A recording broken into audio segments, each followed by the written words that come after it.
Unlike anyone else in Year Street 1, Winston Smith seems to understand that he might be happier if he were free. He watches others and tries to blend in, tries to conceal his unpardonable desire for freedom. However, he has committed deadly thought crime. Being a peculiar individual in a totalitarian state, he can't resist the urge to rebel. In writing in the diary, he becomes a thought criminal and considers himself doomed from the very start.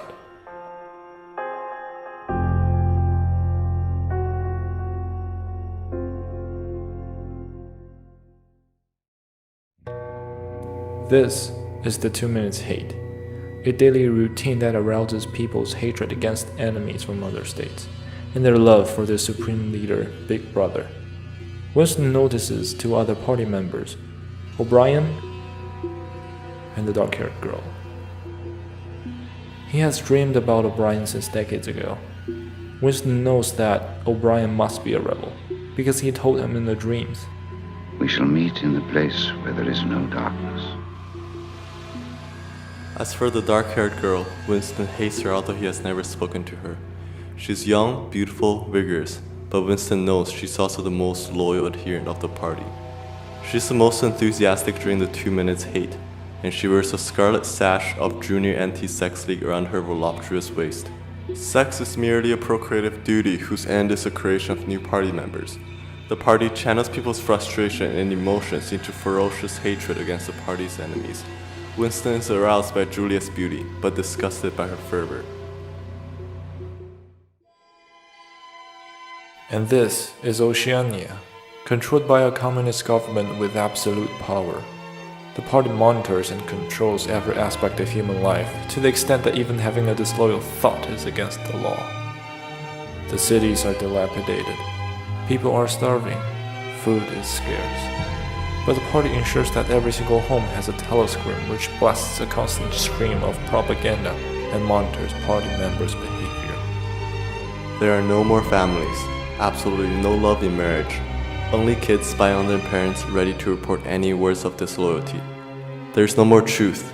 The party controls every source of information, managing and rewriting the content of all newspapers and histories for its own needs. There's no more independent thought. The newspeak language structures and limits the ideas people are capable of formulating. And most certainly, there's no more humanity. Everything characteristic of human race has been stripped off of the party members. But there's hope. Pros, the working class, live in their own filthy and impoverished district. However, not shackled by telescreens or newspeak, they have the most precious possession: freedom. To the party, they are animals, but on the contrary, they live like real humans. They marry for love, they work for family, they seek pleasure in recreation. They hold the key to the past because nothing can change their unintelligent, stubborn mind. They hold the key to the future because nothing can erase their primitive human nature. Winston desires love, companionship, and freedom, and to his surprise, he finds him in the last person he would expect: the dark-haired girl, Julia. Under her obedient facade is a restless heart for rebellion and pleasure. Unlike Winston, Julia is not so speculative about the party. He accepts the party and her life for what it is. Her relationship with Winston changes the nature of Winston's rebellion, from a timidly rebellious party member to a reckless criminal. Winston has transformed himself to a more sensible, humane individual.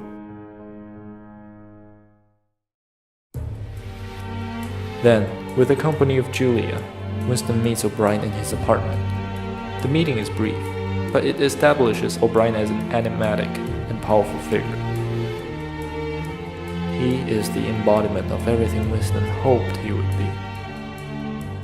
Winston unconditionally accepts the terms of the Brotherhood, and without a doubt, believed in O'Brien.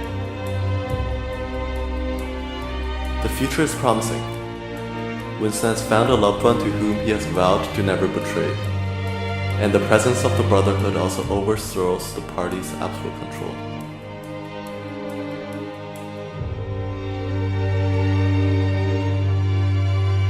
When Julia and Winston embraced each other in the sunset, a voice came from behind. You are the dead.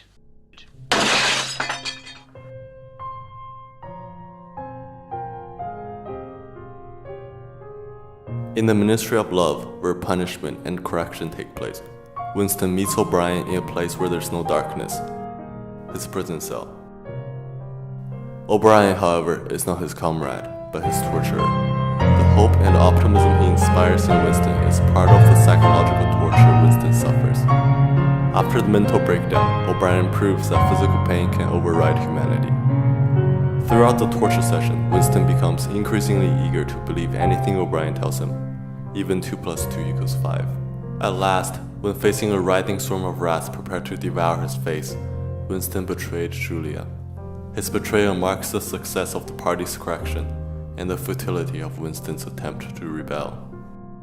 In the very last chapter, Winston totally surrenders to the party, sitting in the Chestnut Tree Cafe, where political criminals gather and wait for their execution. Winston whispers, he loves Big Brother.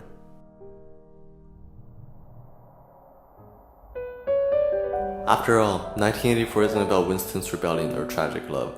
The character of Winston serves to represent the effect of the party's total control over a human being. The objects and people around Winston symbolizes different conflicts.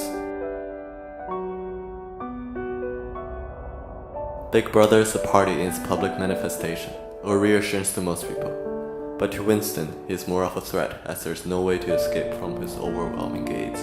The omnipresent telescreens are the most direct symbol of the party's constant monitoring of its subject. Through propaganda and bombardment of political information, the party deprives people of their ability to think. It symbolizes how totalitarian government abuses technology for its own end, instead of exploiting its knowledge to improve civilization. The glass paperweight, an artifact that Winston bought in the Pearl District, symbolizes the past that can't be altered by any force. In buying the paperweight, Winston attempts to reconnect with the past. However, this magical thing that seems to possess the power of preserving the past is eventually destroyed by the thought police. All in all, Orwell portrays the perfect totalitarian society, the most extreme realization imaginable of a modern-day government with absolute power, to warn readers in the West of the dangers of totalitarianism.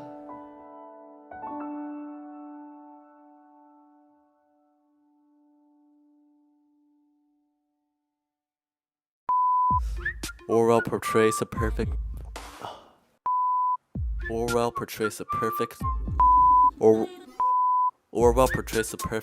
totalitarian government. Orwell portrays a perfect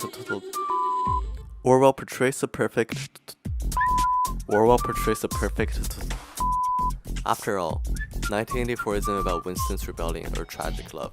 The character of Winston serves to represent the effect of the party's total control over a human being. The objects and Orwell portrays the perfect totalitarian society.